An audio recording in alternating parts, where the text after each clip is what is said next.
அதிமுக தேமுதிக முக்கிய பேச்சுவார்த்தை, செல்வி ஜெயலலிதாவுடன் ஆலோசனை.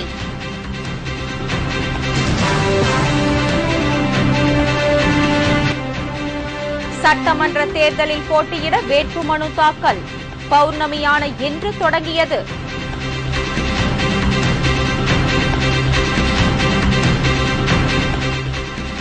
அரசை காப்பாற்ற எம்பிக்களுக்கு பணம் கொடுத்ததாக புகார், பிரதமர் பதவி விலக சந்திரபாபு நாயுடு வலியுறுத்தல்.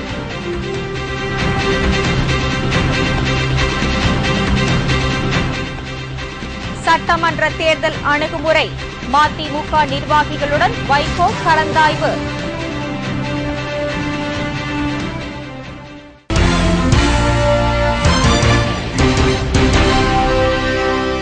வணக்கம். விரிவான செய்திகள். சட்டமன்ற தேர்தலை அணுகும் விதம் குறித்து அதிமுகவுடன் தேமுதிக முக்கிய பேச்சுவார்த்தை நடத்தியுள்ளது. அதிமுக பொதுச் செயலாளர் ஜெயலலிதாவுடன் தேமுதிக அவைத்தலைவர் பன்ருட்டி ராமச்சந்திரன், மாநில இளைஞர் அணி செயலாளர் LK சுதீஷ் ஆகியோர் நேற்று பேச்சுவார்த்தை நடத்தினார்கள். தேமுதிக போட்டியிடுவது என்பது குறித்து அதிமுக பிரதிநிதிகளுடன் இன்று பேச்சுவார்த்தைகள் நடைபெற்றன. மீண்டும் நாளையும் இந்த பேச்சுவார்த்தைகள் தொடரும். என்றும் பேச்சுவார்த்தை தொடர்கிறது. நேற்று மார்க்சிஸ்ட் கம்யூனிஸ்ட் கட்சிக்கு வழங்கப்பட்ட 12 தொகுதிகளுக்கான பட்டியல் வெளியிடப்பட்டது. இதேபோல் இந்திய கம்யூனிஸ்ட் கட்சி போட்டியிடும் தொகுதி பட்டியலும், புதிய தமிழகம் கட்சி பட்டியலும் வெளியிடப்பட்டது. இதேபோல் மனிதநேய மக்கள் கட்சி உள்ளிட்ட கட்சிகளின் தொகுதிகளும் அறிவிக்கப்பட்டு உள்ளன. தமிழக சட்டப்பேரவை தேர்தலுக்கான வேட்புமனு தாக்கல் இன்று தொடங்கியது. இன்று பௌர்ணமி என்பதால் மதுரை மற்றும் கோவையில் சுயேட்சை வேட்பாளர்கள் மனு தாக்கல் செய்துள்ளனர். வரும் 26ஆம் தேதி வரை வேட்பு மனுக்கள் தாக்கல் செய்யலாம். அந்தந்த தொகுதி தேர்தல் அதிகாரி அலுவலகங்களில் பகல் 11 மணி முதல் பிற்பகல் 3 மணி வரை வேட்பு மனுக்கள் பெற்றுக் கொள்ளப்படும். நாளை ஞாயிற்றுக்கிழமை என்பதால் அன்று வேட்பு மனுக்கள் பெற்றுக் கொள்ள முடியாது என்று மாநில தலைமை தேர்தல் அதிகாரி பிரவீன்குமார் அறிவித்துள்ளார். இந்நிலையில் 4 தொகுதிக்கு ஒரு மாநில IAS அதிகாரி தேர்தல் பார்வையாளராக நியமிக்கப்பட்டுள்ளார். மேலும் வேட்பாளர்களின் செலவுகளை கண்காணிக்கவும் ஒரு பார்வையாளர் நியமிக்கப்பட்டுள்ளார். இவர்கள் இன்று முதல் தங்களது பணியை தொடங்குவார்கள் என்று தெரிவிக்கப்பட்டுள்ளது. இதற்கிடையே வேட்பு மனுக்கள் தாக்கல் செய்வதற்கு வசதியாக வேட்பாளர் விண்ணப்பங்கள் போதிய அளவில் முன்கூட்டியே அனுப்பப்பட்டுள்ளன. வேட்புமனு தாக்கல் செய்ய ஊர்வலமாக செல்லக்கூடாது. மனு தாக்கல் செய்யும் அறையில் வேட்பாளர்களுடன் 5 பேர் மட்டுமே அனுமதிக்கப்படுவார்கள் என்று அறிவுறுத்தப்பட்டுள்ளது. சுயேட்சை வேட்பாளர் என்றால் பெயரை முன்மொழிய 10 வாக்காளர்களுக்கு அனுமதி அளிக்கப்பட்டுள்ளது. வேட்பாளரின் கல்வி தகுதி, சொத்து விவரம், நிலுவையில் உள்ள வழக்குகள் குறித்த ஆவணங்களை இணைக்க வேண்டும். கிரிமினல் வழக்கு இருந்தால் அவர்களின் வேட்புமனுவை அதிகாரிகள் தள்ளுபடி செய்ய விதிமுறை உள்ளது. வேட்புமனுக்கள் மீதான பரிசீலனை வரும் 28ஆம் தேதி நடைபெறும். அன்றைய தினம் வேட்பாளர்களுக்கு சின்னங்கள் ஒதுக்கப்படும். வேட்புமனுக்கள் வாபஸ் பெற வரும் 30ஆம் தேதி கடைசி நாள். ஓட்டுக்கு பணம் கொடுத்ததை மறுத்த பிரதமருக்கு சந்திரபாபு நாயுடு கண்டனம் தெரிவித்துள்ளார். மத்திய காங்கிரஸ் கூட்டணி ஆட்சியை காப்பாற்ற எம்பிக்களுக்கு பணம் கொடுக்கப்பட்ட தகவலை அமெரிக்காவின் விக்கிலீக்ஸ் இணையதளம் வெளியிட்டது. இதனையடுத்து நாடாளுமன்றத்தில் எதிர்க்கட்சிகள் அமளியில் ஈடுபட்டன.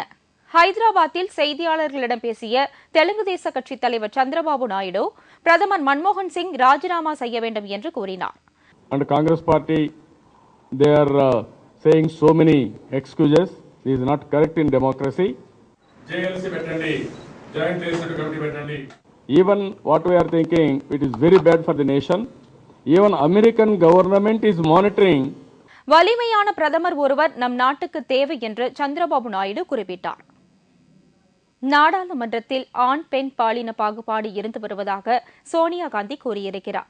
இதனை நீக்க தமது அரசு தொடர்ந்து பாடுபட்டு வருவதாக லண்டனில் நடந்த 14வது ராயல் காமன்வெல்த் சங்கத்தின் கூட்டத்தில் காங்கிரஸ் தலைவர் சோனியா காந்தி தெரிவித்தார். இது பல ஜனநாயக நாடுகளில் உள்ள பெண்கள் பிரதிநிதித்துவத்துக்கு மிகவும் குறைவானது. பெண்களுக்கான 33% இடஒதுக்கீடு மசோதா பல்வேறு மாநில சட்டமன்றங்களிலும் மாநிலங்களவையிலும் நிறைவேற்றப்பட்டுள்ளது என்று அவர் கூறினார். அந்த மசோதா மக்களவையிலும் நிறைவேறுவதற்கான எல்லா முயற்சிகளும் மேற்கொள்ளப்படும் என்று மேலும் பேசுகையில் அவர் கூறினார். உலக சூழல் மற்றும் தட்பவெப்பம் குறித்த விவாதங்களில் உலக அரங்கில் பெண்களின் கருத்துக்கள் ஊக்குவிக்கப்படுவதில்லை என்று சோனியா காந்தி குறிப்பிட்டார். கருத்துக்களை சொல்லப்படுவதற்கே வாய்ப்பு வழங்கப்படுவதில்லை. சுற்றுச்சூழல் குறித்த பெண்களின் பங்களிப்பு உறுதியானால்தான் சுற்றுச்சூழல் மேலும் பாதுகாப்பானதாக மாறும் என்றும் சோனியா காந்தி தெரிவித்தார். மதிமுக பொதுச் செயலாளர் வைகோ தனது கட்சியினருடன் தேர்தல் அணுகுமுறை குறித்து ஆலோசனை நடத்தி வருகிறார்.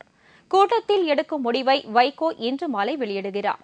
அதிமுக சார்பில் ஓ பன்னீர்செல்வம், செங்கோட்டையன் ஆகியோர் இன்று மதிமுக தலைமையகமான தாயகத்திற்கு சென்று வைகோவை சந்தித்து பேசியுள்ளனர்.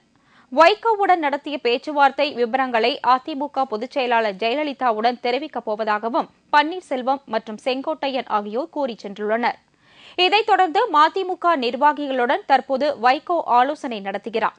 மதிமுக உயர்நிலைக் கூட்டத்தில் எடுக்கப்படும் முடிவுகள் குறித்து இன்று மாலை செய்தியாளர்களை வைகோ சந்திக்க உள்ளதாக அக்கட்சி வட்டாரங்கள் தெரிவித்துள்ளன.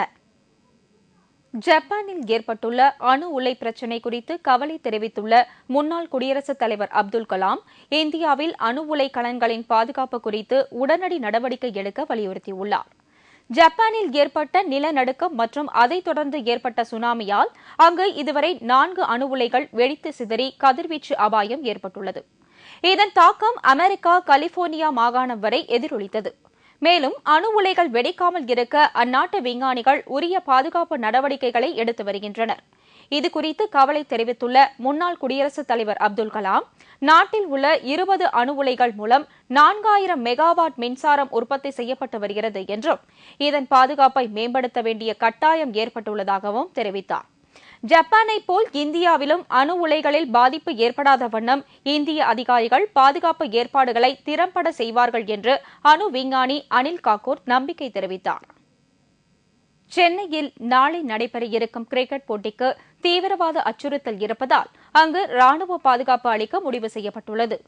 உலகக்கோப்பை கிரிக்கெட் போட்டியின் 42வது லீக் சுற்றுப் போட்டிகள் நாளை சென்னை சேப்பாக்கம் மைதானத்தில் நடைபெறவுள்ளது. இதில் இந்தியா, மேற்கிந்திய தீவு அணிகள் மோதுகின்றன. இதனிடையே உலகக்கோப்பை போட்டிகளுக்கு தீவிரவாத அச்சுறுத்தல் இருப்பதாக உளவுத்துறை எச்சரித்துள்ளது. இதனை பாகிஸ்தான் அரசு உளவு நிறுவனமும் உறுதி செய்துள்ளது. இதனால் சென்னையில் நாளை நடைபெற இருக்கும் இந்தியா, மேற்கிந்திய தீவுகள் அணிகள் மோதும் போட்டிகளுக்கு ராணுவ பாதுகாப்பு கோரப்பட்டது. இதையடுத்து ராணுவ அதிகாரிகள் தற்போது சென்னை சேப்பாக்கம் மைதானத்தில் ஆய்வு மேற்கொண்டு வருகின்றனர். இத்துடன் செய்திகள் நிறைவடைகின்றன. மீண்டும் தலைப்புச் செய்திகள் மாலை 6 மணிக்கு. உங்கள் பிரச்சினைகளுக்கு உடனடி தீர்வு காண 30134600 என்ற கேப்டன் டிவியின் தொலைபேசி எண்ணை தொடர்பு கொள்ளுங்கள். வணக்கம்.